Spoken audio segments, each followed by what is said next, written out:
नागपुर की यूनिवर्सिटी में अब तलबा को आरएसएस और बीजेपी की तारीख पढ़ाई जाएगी। नागपुर के राष्ट्रसंत तकोजी महाराज यूनिवर्सिटी में अब आरएसएस और बीजेपी की तारीख पढ़ाई जाएगी। एमए साल दोवम के कोर्स में तलबा ये नई तारीख पढ़ेंगे। ये भी जानकारी सामने आई है कि नागपुर यूनिवर्सिटी के प्रैक्टिस बोर्ड कमेटी अभीस मंडल कमेटी ने अक्सरियत से बीजेपी की तारीख को निसाब में शामिल करने का फैसला लिया। कम्युनिस्ट पार्टी और कांग्रेस की तारीख की जगह उन नए मौज़ूआत को निसाब को शामिल करने का फैसला किया गया है। बताया जा रहा है कि इस फैसले से मुताल्लिक तनाज़ा बढ़ने के आसार हैं, क्योंकि एक मखसूस तबके और खुसूसी जमात को निसाब में शामिल किया गया है। कम्युनिस्ट पार्टी और कांग्रेस समेत दीगर सियासी जमातें भी इस मौजू पर रियासती हुकूमत पर हमला आवर हो सकती हैं।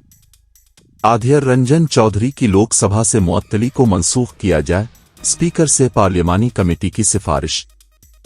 कांग्रेस के रुकन पार्लियामेंट अधीर रंजन चौधरी की मुअत्तली को लोकसभा की इस्तेहकाक कमेटी ने मनसूख करने की लोकसभा स्पीकर से सिफारिश की है। कांग्रेस के रहनुमा ने आज पार्लियामानी कमेटी के सामने पेश हुए और अपनी मुअत्तली को बर्खास्त करने का मुतालबा किया।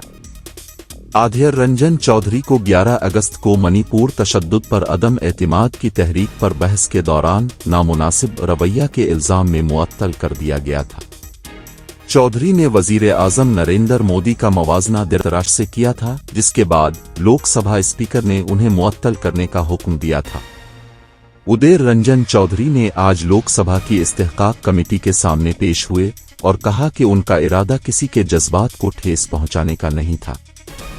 उन्होंने अपनी जानिब से किए गए रिमार्क्स पर अफसोस का इजहार किया। बीजेपी रुकन सनील कुमार सिंह की सरबराही में पार्लियामानी पैनल कमेटी की जानिब से लोकसभा स्पीकर से चौधरी की मुअत्तली को मनसूख करने की सिफारिश की जाएगी। उम्मीद की जा रही है कि बहुत जल्द इस सिलसिला में स्पीकर की जानिब से भी अहकामात जारी कर दिए जाएंगे। दिल्ली की जामे मस्जिद समेत 123 अहम जायदादें, मसाजिद, दरगाहें, कब्रिस्तान वापस की जाएं। वक्फ बोर्ड को मरकजी हुकूमत का नोटिस। मरकजी विज़त शहरी तरक्कियात ने दिल्ली की जामे मस्जिद को वापस लेने के लिए दिल्ली वक्फ बोर्ड को नोटिस जारी किया है। तफसीलात के मुताबिक वजारत ने दिल्ली में वाक़े कल 123 जारों को वापस करने के लिए दिल्ली वक्फ बोर्ड को नोटिस जारी किया है। वाज़ेह रहे कि साबिक वजीर आज़म मनमोहन सिंह की हुकूमत के दौरान ये 123 जायदादें दिल्ली वक्फ बोर्ड को दी गई थीं। इनमें पार्लियामेंट के करीब वाक़े जामे मस्जिद, दिल्ली वक्फ बोर्ड का दफ्तर, जमीयत उलमा हिंद का सदर दफ्तर, निज़ाम अल दीन में वाक़े लाल मस्जिद, दिल्ली गेट के करीब वाक़े कब्रिस्तान के अलावा दीगर मसाजिद, दरगाहें और कब्रिस्तान शामिल हैं। मरकजी वजारत शहरी तरक्की ने दिल्ली वक्फ बोर्ड के चेयरमैन अमानत अल्लाह खान को एक खत के जरिए फैसले से आगाह किया गया था। वजारत ने वक्फ बोर्ड को नोटिस भेजकर ये सवाल पूछा है कि उसे ये जायदादें क्यों दी जाएं और इस सिलसिला में जरूरी दस्तावेजात पेश करने की हिदायत दी गई है। उत्तराखंड में इसी साल यूसीसी नाफिज कर दिया जाएगा। चीफ मिनिस्टर पुष्कर सिंह धामी ने कहा कि उत्तराखंड में यूनिफॉर्म सिविल कोड यूसीसी इसी बरस नाफिज किया जाएगा। उन्होंने ये भी कहा कि रियासत के बाहर के लोग शनाख्त की तनकीह के बगैर रियासत में बूद वबाश इख्तियार कर रहे हैं, जिसके नतीजा में आबादियाती तब्दीली हो रही है, जिसको रोकना होगा। धामी ने पीर को यहाँ एक प्रोग्राम में कहा कि मुल्क में हर शहरी के लिए एक यकसा कानून होना चाहिए। ये अवाम का मुतालबा है। उत्तराखंड ने आगाज करने की तमाम तर तैयारियां कर ली हैं। दस्तूरी गुंजाइश के तहत हम इसी साल रियासत में यूनिफॉर्म सिविल कोड नाफिज कर देंगे।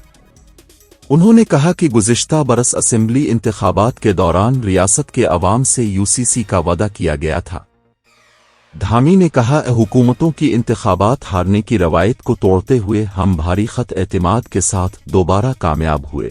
विद्वान लोग, यूसीसी कमेटी, सारे विधि से जुड़े हुए लोग, विशेषज्ञ और कमेटी की जो अध्यक्ष हैं रंजना प्रकाश देसाई जी, सेवानिवृत्त न्यायाधीश, उनके साथी लोग, सभी ने बहुत लोगों के विचार लिए हैं। 2,35,000 से भी ज़्यादा लोगों के विचार लिए हैं और अनेकों संगठनों से भी बात की है, धार्मिक संगठनों से भी बात की है।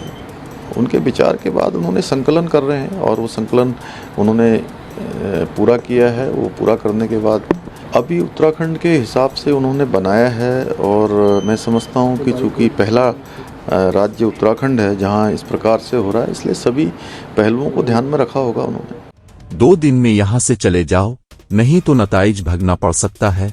अपनी इज्जत बचाओ। गुरुग्राम के इंतहाई गरीब मुसलमानों को शिद्दत पसंदों की धमकी। हरियाणा के गुरुग्राम में रहने वाले मुसलमानों पर जुल्म के पहाड़ तोड़े जा रहे हैं। खासकर इंतहाई गरीब मुस्लिम तबका को नफरत अंगेज जराइम का निशाना बनाया जा रहा है, जबकि इसमें नौ फसादात के बाद से शदीद इजाफा देखा जा रहा है। हरियाणा के गुरुग्राम में रह रहे इंतहाई गरीब मुसलमानों की आबादी को हिंदवा शिद्दत पसंदों ने धमकी दी है, जिसके बाद इलाका में दहशत फैल गई। NDTV की रिपोर्ट के मुताबिक मेगा सिटी के सेक्टर 69A में एक कच्ची बस्ती में धमकी आमेज पोस्टर्स लगाए गए हैं। यहां ज्यादातर मुसलमान आबाद हैं। धमकी आमेज पोस्टर्स में मुस्लिम ख्वातीन को खास तौर पर निशाना बनाया गया है। पोस्टर्स में यहां के मुसलमानों को घर छोड़कर चले जाने की धमकी दी है।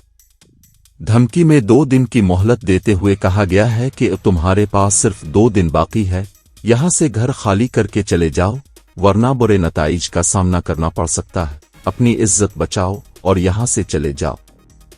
मकामी पुलिस ने पोस्टर्स तो हटा दिए, लेकिन अभी तक इस मामला में किसी को गिरफ्तार नहीं किया गया। पुलिस ने इस मामला में मुकदमा दर्ज कर लिया है, लेकिन मकामी लोगों में खौफ व हरास का माहौल है।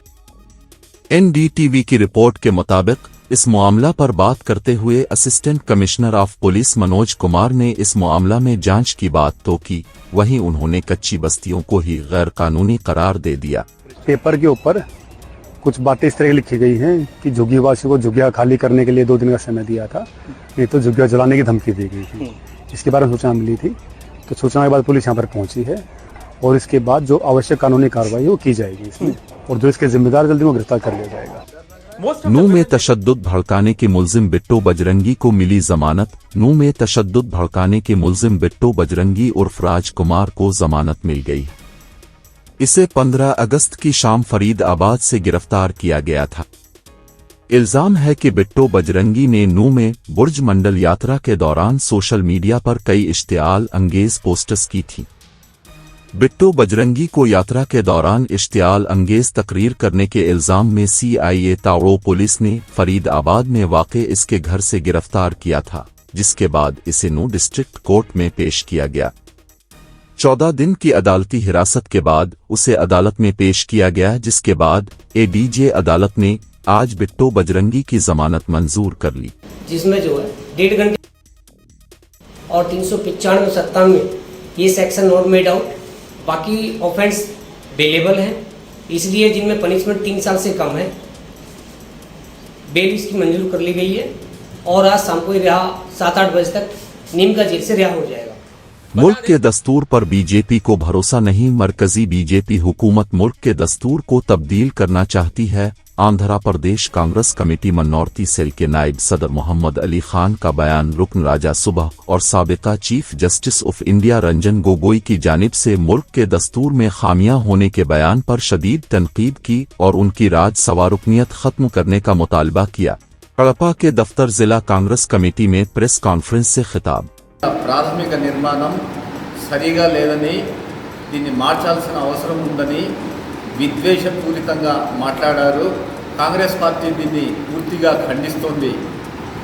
భారతీయ జనతా పార్టీ దాని మాతృ సంస్థ RSS 2014లో అధికారంలోకి వచ్చినప్పటి నుండి కేవలం మత విద్వేషాలు రెచ్చగొడుతూ భారతదేశంలోని పార్లమెంటరీ ప్రజాస్వామ్యాన్ని అపహాస్యం చేస్తూ కేవలం తమ మత ఫాసిస్టు ఎజెండాను అమలు చేసే విధంగా ప్రయత్నిస్తున్నారు.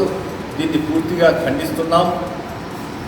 అలాగే ప్రధాని నరేంద్ర మోడీ సారథ్యంలోని ప్రభుత్వం కేవలం ముస్లింలు, హిందువులు, బడుగు బలహీన వర్గాలు అంటూ కేవలం మత విద్వేషాలు రెచ్చగొడుతూ దేశాన్ని, భారత సమాజాన్ని విడగొడుతూ తద్వారా తమ అధికారం పపం గడుపునే విధంగా చాలా ప్రయత్నం చేస్తున్నారు.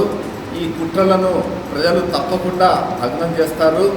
రాజ్యసభలో ఈ విధంగా మాజీ ప్రధాన న్యాయమూర్తి బీజేపీ ఎంపీ భారత రాజ్యాంగం పట్ల విద్వేషపూరితంగా మాట్లాడడాన్ని ప్రజలు కూడా అర్థం చేసుకున్నారు.